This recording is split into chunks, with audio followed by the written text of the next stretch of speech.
আল্লাহ রাব্বুল আলামিন প্রথম আয়াতে বলেছেন আউযু বিল্লাহি মিনাশ শাইতানির রাজীম ক্বাদ আফলাহাল মুমিনুন ক্বাদ আফলাহাল মুমিনুন ঈমানদারগণ সফল হয়ে গেছে। যারা ঈমান এনেছে তারা সফল হয়ে গেছে। আল্লাহ পাক স্টেটমেন্ট দিচ্ছেন ঈমানদারগণ সফল হয়ে গেছে। দুইটা শব্দ এখানে, সাফল্য আর ঈমানদার। আগে বুঝতে হবে আমাদেরকে সাফল্য কাকে বলে এবং বুঝতে হবে ঈমানদার কাকে বলে। সাফল্যের সংজ্ঞা কি? আমরা সাধারণত মনে করি যে দুনিয়াতে যার অনেক বড় জমি জমা আছে, বাড়ি গাড়ি আছে, টাকা পয়সা আছে, ব্যাংক ব্যালেন্স আছে, সোসাইটিতে ক্ষমতা আছে, স্ট্যাটাস আছে, এরাই হচ্ছে সফল, তাই না? আমরা সাধারণত এটা মনে করি এবং আমাদের জেনারেশনকে তো শেখানো হয়েছে সাফল্যের সংজ্ঞা হচ্ছে কিভাবে এই দুনিয়াতে আপনি ভালো থাকবেন। একটা চাকরি, একটা ব্যবসা, একটা সুন্দরী নারী, স্ত্রী, একটা বাড়ি, একটা মার্সিডিজ, জমি জমা, পলিটিক্যাল পাওয়ার, এগুলো হচ্ছে সাফল্যের মানদণ্ড আমাদের কাছে। এগুলো অর্জন করলে পরে সমাজের মানুষ বলে হ্যাঁ লোকটা সফল, জীবনে কিছু করতে পেরেছে। এগুলো যারা অর্জন করতে ব্যর্থ হয়, সে যত ভালো মানুষই হোক না কেন, মানুষ মনে করে ব্যর্থ। সারা জীবন পানের দোকান করলাম, কি করলাম? সারা জীবন সবজি বিক্রি করলাম, সারা জীবন ছোট্ট একটা ব্যবসা করে খাইলাম, ছোট্ট চাকরি করলাম, জীবনটাই যেন বৃথা। মানুষের দর্শন, চিন্তা দর্শন এখন এমন। আল্লাহ পাক এটা কোরআনে বলেছেন বাল তুসিরুনাল হায়াতাদ দুনিয়া ওয়াল আখিরাতু খায়রু ওয়া আবকা। বরং তোমরা দুনিয়ার জীবনকেই প্রাধান্য দিয়ে থাকো, প্রকৃতপক্ষে পরকাল উত্তম এবং চিরস্থায়ী। সূরা আলী ইমরানে আল্লাহ পাক বলেছেন 185 নম্বর আয়াতে কুল্লু নাফসিন যায়িকাতুল মাউত, প্রত্যেকটা নফস মৃত্যুর স্বাদ গ্রহণ করবে। আর কিয়ামতের দিন তোমাদেরকে পূর্ণ মাত্রায় প্রতিদান দেয়া হবে। সেদিন ফামান যুহজিহা আনিন নার ওয়া উদখিলাল জান্নাতা ফাকাদ ফাজ। কিয়ামতের মাঠে যাকে পুলসিরাত পার করানো হবে, জাহান্নাম থেকে বাঁচানো হবে, জান্নাতে প্রবেশ করানো হবে, একমাত্র সে ব্যক্তি সফল, আর কেউ সফল নয়। ওয়ামাল হায়াতুদ দুনিয়া ইল্লা মাতাউল গুরুর, দুনিয়ার জীবন ধোঁকা প্রতারণা ছাড়া কিচ্ছু নয়। মরীচিকা দেখেছেন? মরীচিকা রোদের মধ্যে দেখা যায়, এটা দুনিয়ার জীবন।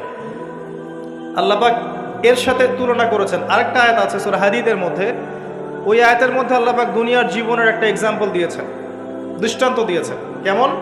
আল্লাহ বলছেন ইলামু, তোমরা জেনে রাখো, তোমরা সবাই জেনে রাখো আন্নামাল হায়াতুদ দুনিয়া লাইবুন ওয়া লাহু ওয়া জিনাতুন ওয়া তাফাখুরুম বাইনাকুম ওয়া তাকাসুর।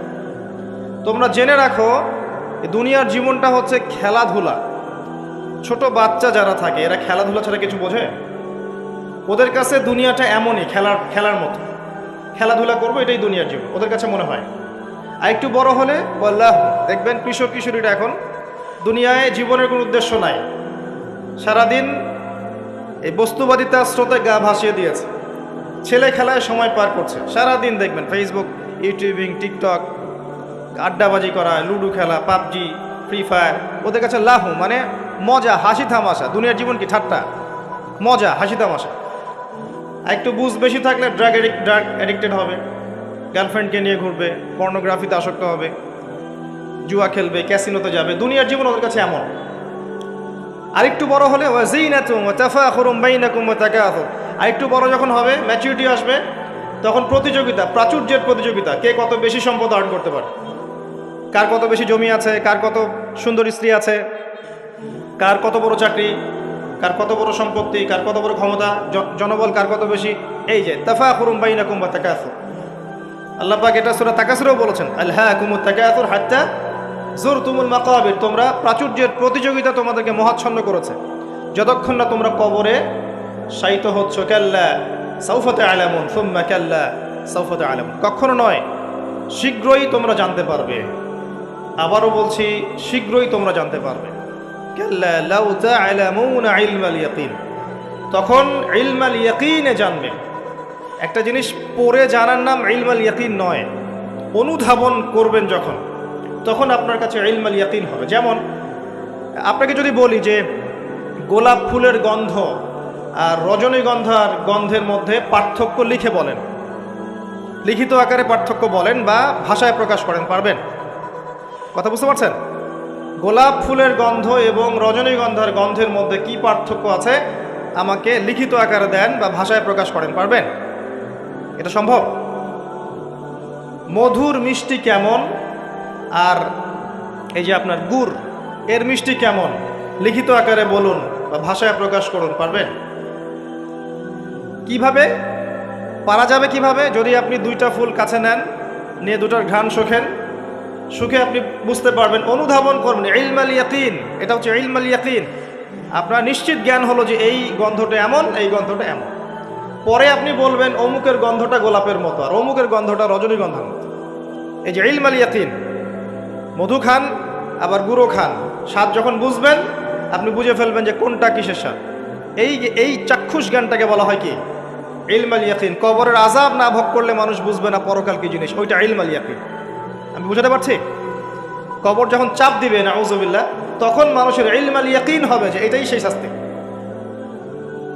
সূরা দুখান পড়ে দেখেন, আল্লাহ পাক বলেছেন যুক ইন্নাকা আনতাল আজিজুল কারীম, শাস্তি ভোগ করো, আজকে শাস্তি ভোগ করো। পৃথিবীতে অনেক সম্মানিত ছিলে, আজকে শাস্তি ভোগ করো। এটাই সেই শাস্তি যা তুমি অস্বীকার করেছিলে। তখন বুঝবেন কোনটা ইলমাল ইয়াকিন। তো আল্লাহ পাক এই কথাটা বলেছেন সূরা তাকাসুরের মধ্যে, তোমাদের প্রাচুর্যের প্রতিযোগিতা ব্যস্ত করে রেখেছে যতক্ষণ পর্যন্ত না তোমরা কবর শায়িত হচ্ছে। কাল্লা সাউফা তা'লামুন সুম্মা কাল্লা সাউফা তা'লামুন কাল্লা লাউ তা'লামুনা ইলমাল ইয়াকিন। নিশ্চিত জ্ঞান সহকারে তোমরা জানবেই ইনশাআল্লাহ তাআলা। আল্লাহ পাক সূরা হাদীদের আয়াতে বলছেন যে দুনিয়ার জীবনটা খেলাধুলা, প্রাচুর্যের প্রতিযোগিতা, অনর্থক বিষয়ে ব্যস্ত থাকা।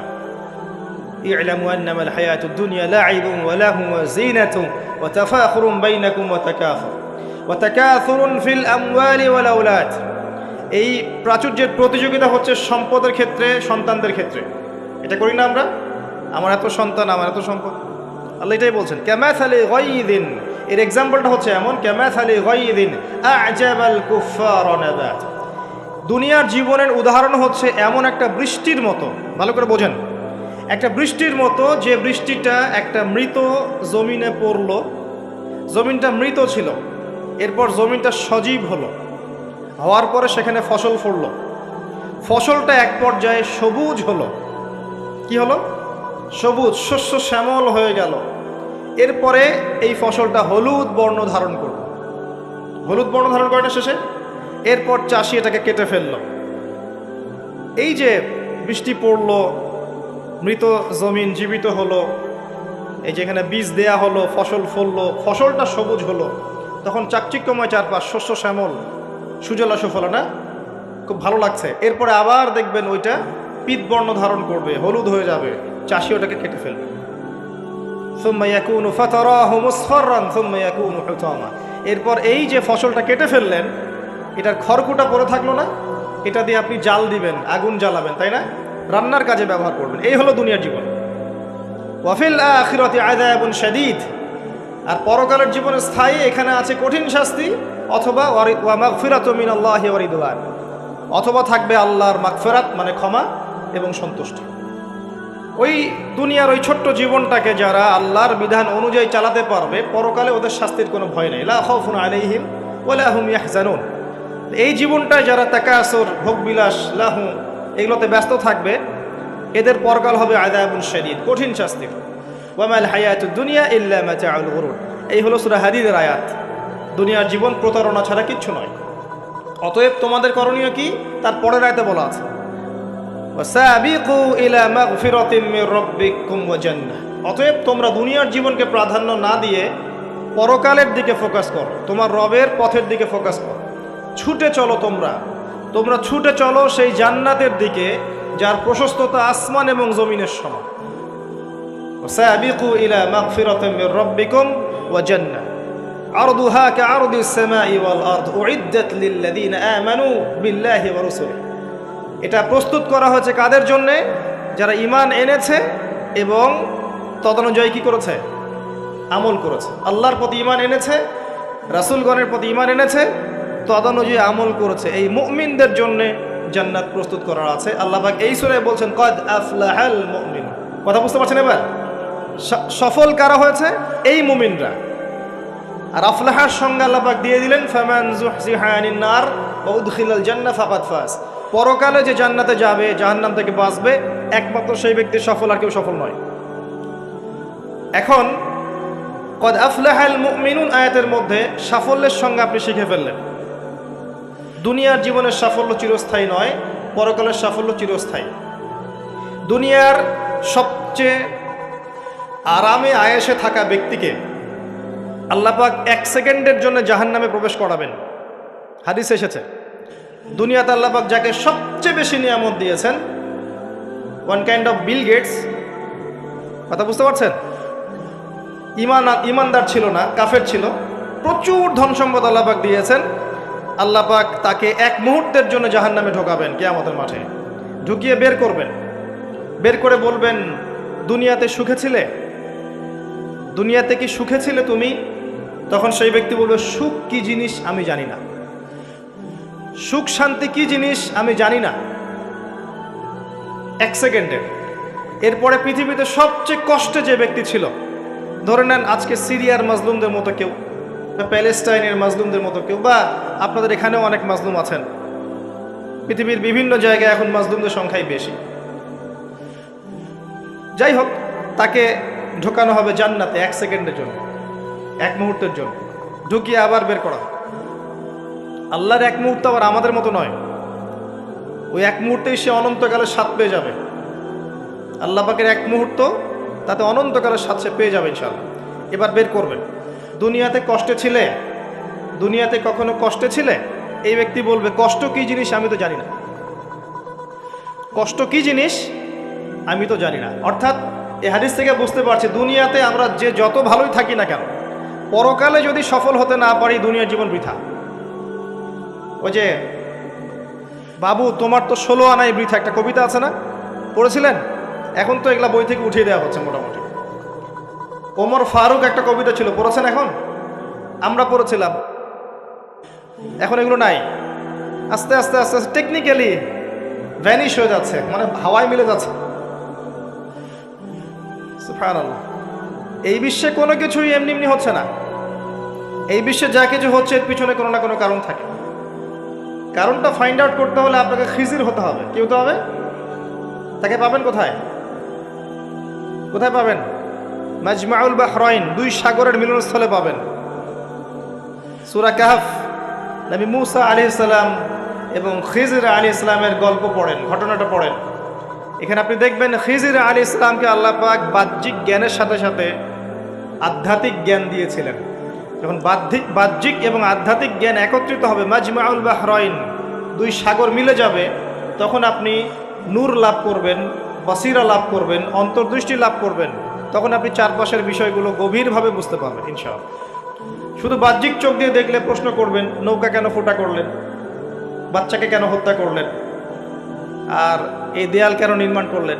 কারণ মুসা আলাইহিস সালাম বাইরের চোখ দিয়ে দেখছিলেন, আর খিদর আলাইহিস সালাম ভিতরের চোখ দিয়ে দেখছিলেন। ভিতরের চোখ তখনই খুলবে যখন এখানে আল্লাহর নূর আসবে।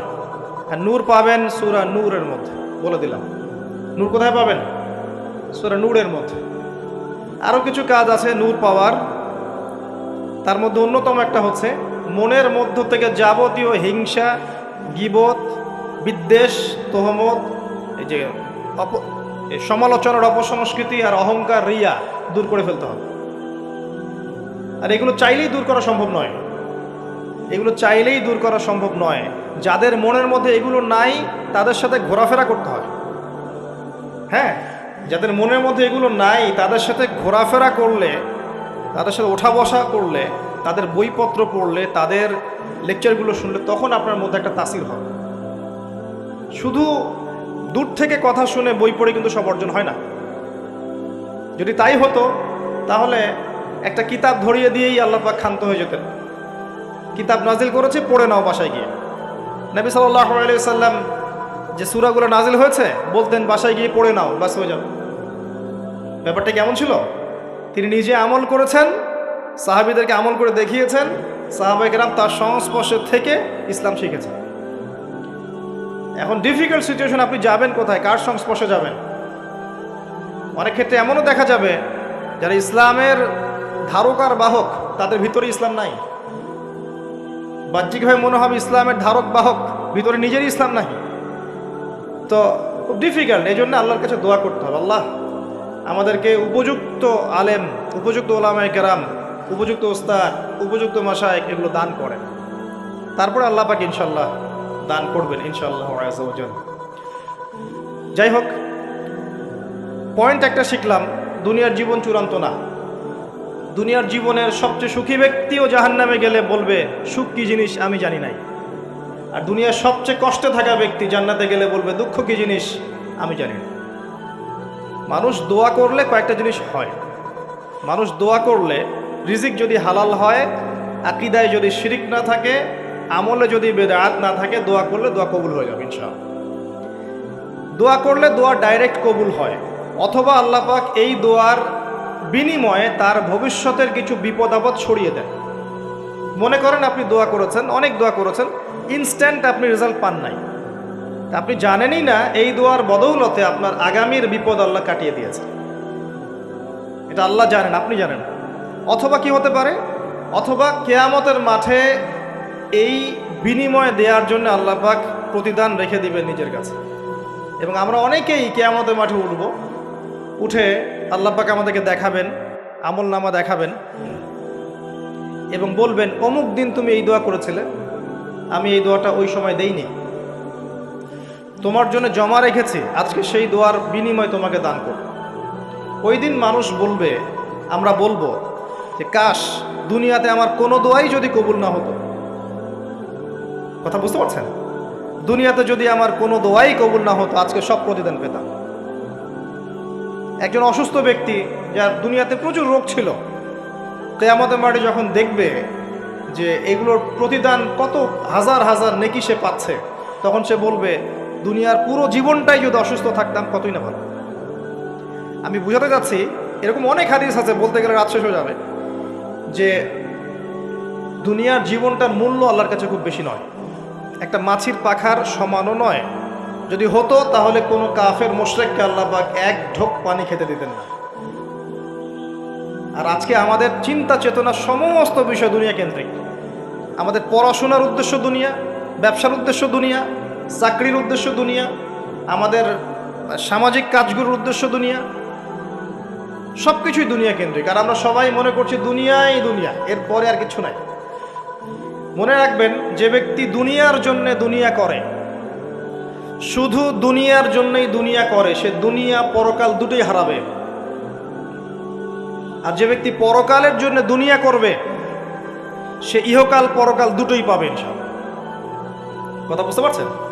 যে ব্যক্তি দুনিয়ার জন্যই দুনিয়া করবে, সে দুনিয়া আখিরাত দুটোই হারাবে। দুনিয়ার জন্য যদি আমি দিনের কাজও করি তাও হারাবো। কথা বুঝতে পারেন নাই? দুনিয়ার স্বার্থে যদি আমি দিনের কাজ করি, ইসলামকে নিয়ে দুনিয়ার স্বার্থ অর্জন করতে চাই, তাহলে দুনিয়া আখিরাত দুটোই হারাবো। আর যদি পরকালে আল্লাহ সন্তুষ্টি পাওয়ার জন্য আমি দুনিয়া করি, আল্লাহ পাক পরকাল দুনিয়া দুটোই দিবেন ইনশাআল্লাহ।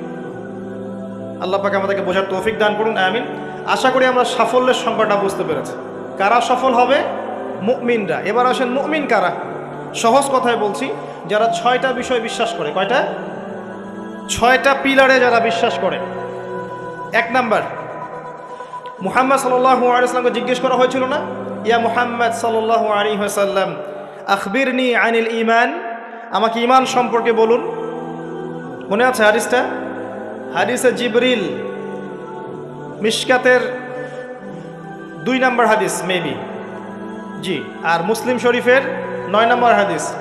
জিবরাইল আলাইহিস সালাম মানুষের বেশ ধরে নবী সাল্লাল্লাহু আলাইহি ওয়াসাল্লামের কাছে এসেছিলেন, তার হাঁটুর সাথে হাঁটু লাগিয়ে বসেছেন, বসে 4টা প্রশ্ন করেছিলেন। ইসলাম কাকে বলে, ঈমান কাকে বলে, ইহসান কাকে বলে, এবং কিয়ামত কবে হবে। নবীজি বলেছিলেন কিয়ামত কবে হবে এই বিষয়ে প্রশ্নকারী উত্তরদাতার জ্ঞান সমান। তখন তিনি আবার প্রশ্ন করেছিলেন, তাহলে আলামত কিছু বলে দিন। এর উপর বিস্তারিত আমার খুতবা আছে, শুনে নেবেন, ইউটিউবে আছে। তো এর মধ্যে একটা প্রশ্ন ছিল ঈমান কাকে বলে। নবী সাল্লাল্লাহু আলাইহি ওয়াসাল্লাম উত্তর দিয়েছিলেন, আল ঈমান, ঈমান হচ্ছে আন তুমিনা বিল্লাহ, তুমি বিশ্বাস করবে এক আল্লাহর প্রতি, মুখস্থ করে ফেলবেন, এক আল্লাহর প্রতি ঈমান, ওয়া মালাইকাতিহি, তার ফেরেশতা মণ্ডলীর প্রতি 2 নম্বর, 3 নম্বর ওয়া কুতুবিহি, তার আসমানি কিতাব সমূহের প্রতি, সমস্ত আসমানি কিতাব সমূহের প্রতি, 4 নম্বর ওয়া রুসুলিহি, তার সমস্ত রাসূলগণের প্রতি বিশ্বাস করবে, 5 নম্বর ওয়াল ইয়াউমিল আখির, পরকালের জীবনে বিশ্বাস করবে, 6 নম্বর ওয়াল কদরি খায়রিহি ওয়া শাররিহি, তাকদীরের ভালো এবং মন্দের প্রতি বিশ্বাস করবে। এই 6টা পিলারের প্রতি বিশ্বাস করার নাম কি? ঈমান। বলেন তো আমার সাথে। 1 নম্বর আল্লাহর প্রতি, 2 নম্বর ফেরেশতা মণ্ডলীর প্রতি, 3 নম্বর আসমানি কিতাব সমূহের প্রতি, 4 নম্বর নবী রাসূলগণের প্রতি, 5 নম্বর পরকালের জীবনের প্রতি, 6 নম্বর কি? ভাগ্যের ভালো মন্দের প্রতি। এখন মজার ব্যাপার হচ্ছে এই 6টার কোনোটাই চোখে দেখা যায় না। কথা বুঝতে পারছেন? এই 6টার কোনোটাই আপনি চোখে দেখতে পারবেন না।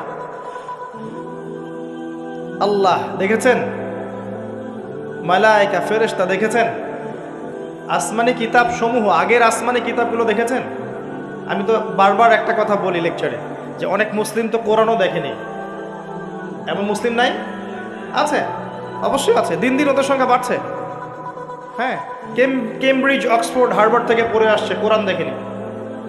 হ্যাঁ, আপনি তোলা তোলা করে বড় করেছেন, ইউনিভার্সিটিতে পড়ে আপনার ছেলে কোরআন দেখেনি কখনো। দেখেছে যে তার বাবার মৃত্যুবার্ষিকীতে হুজুর এসে একটা বই পড়ে, তার নাম কোরআন, তার কাছে এরকমই মনে হয়। এরকম জেনারেশন আছে না? এদেরকে খিজির আলাইহিস সালাম পেলে হত্যা করতেন। ওই যে ছোট্টবেলায় একটা বাচ্চাকে হত্যা করলেন, মনে আছে? একটা ছোট্ট বাচ্চাকে খিজির আলাইহিস সালাম হত্যা করেছিলেন। নবী সাল্লাল্লাহু আলাইহি ওয়াসাল্লাম বলেছিলেন, কে জন্য হত্যা করলেন?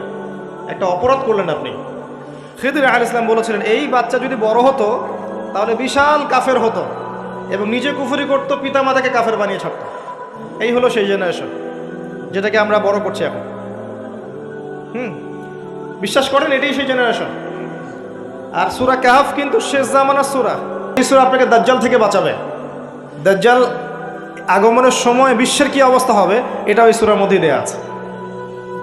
এটাকে আপনাকে বুঝতে হবে গভীরভাবে। যাই হোক, আসেন, আসমানি কিতাবসমূহ আমরা কিন্তু দেখিনি, কোরআন আমরা দেখেছি। নবী রাসূলগণ কোন নবীকে দেখেছেন? এমনকি আমরা কি আমাদের নবীকেও দেখেছি? দেখিনি। ওয়াল ইয়াউমিল আখির, পরকালকে দেখেছেন? পরকালের কিছুই দেখিনি আমরা। দেখেছি? আমরা শুনেছি কবরে আযাব হয়, দেখেছেন কখনো? কবর চাপা দিবে, দেখেছেন? কবরে প্রশ্নোত্তর হবে, দেখেছেন? কবরে যে আমরা দাফন করে দিয়ে আসি, কখনো কি দেখা যায় এগুলো? আমরা কি রূহ বা আত্মাকে দেখেছি?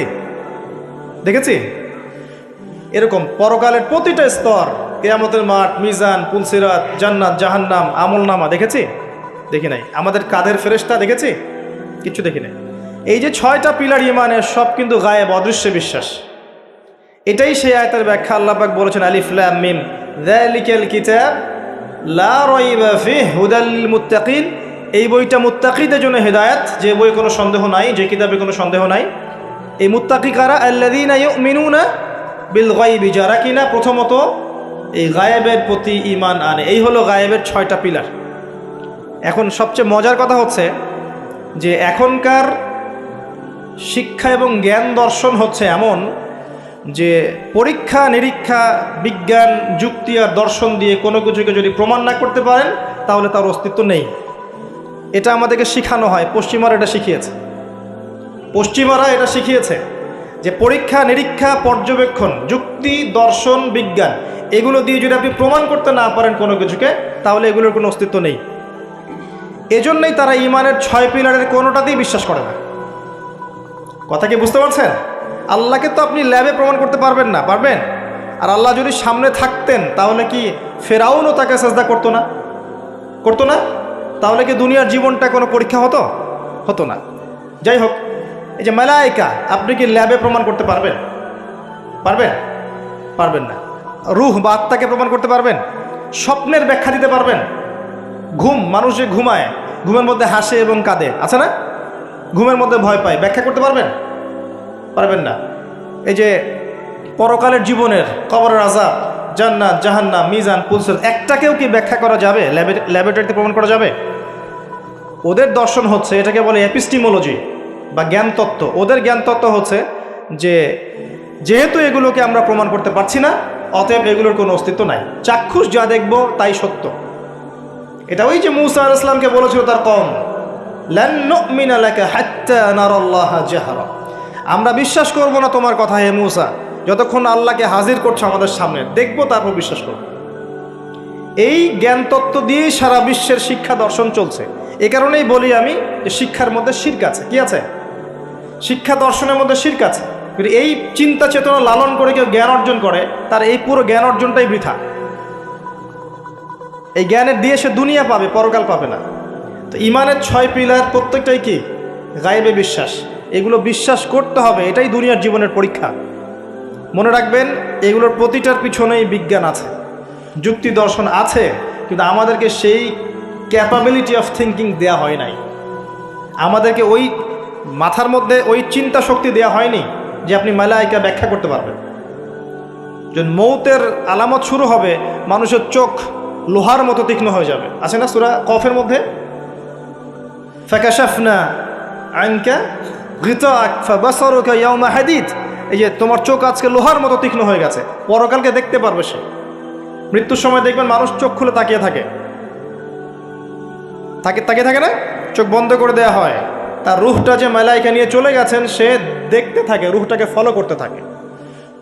মানুষের সায়েন্স বলে এখন মানুষের বডি যখন মারা যায় তারপরও চোখ জীবিত থাকে।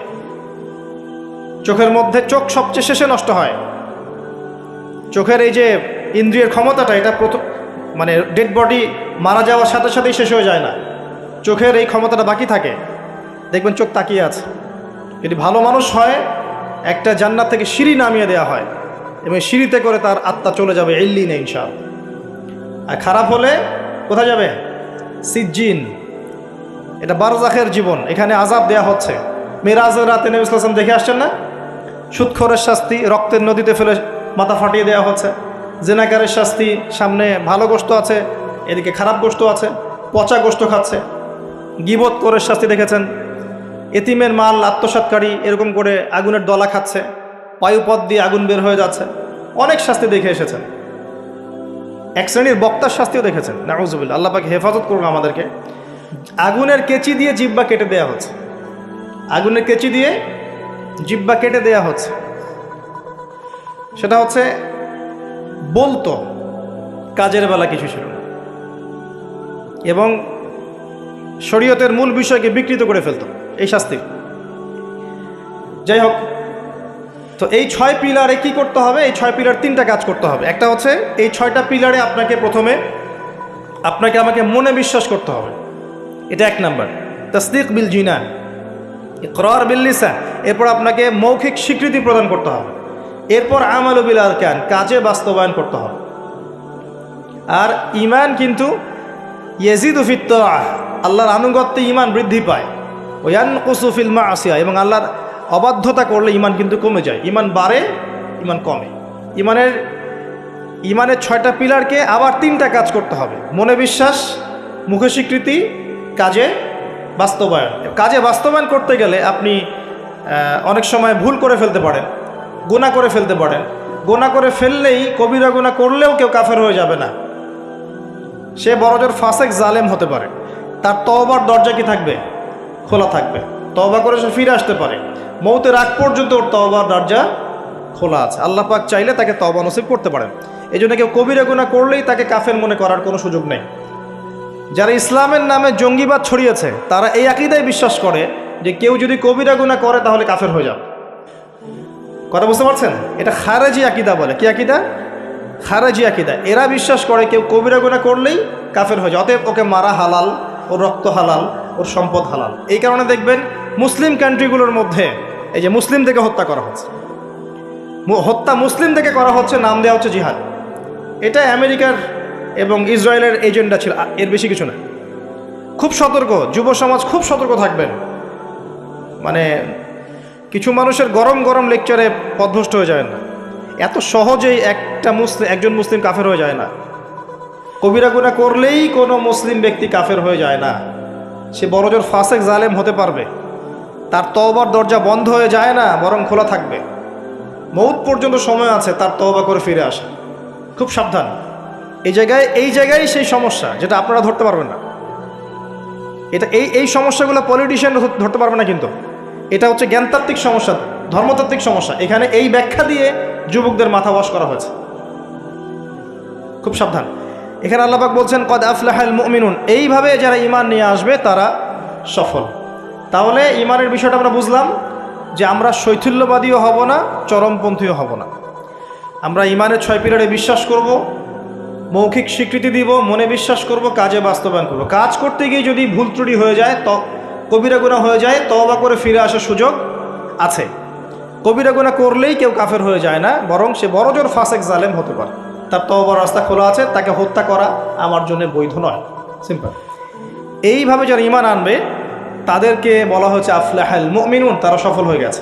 এবং তাদের আরও কিছু কোয়ালিটি আল্লাহ পাক বলেছেন, আমি একটা একটা করে বলে শেষ করছি। আল্লাহ পাক বলেছেন আল্লাযীনা হুম ফি সলাতিহিম খাশিউন।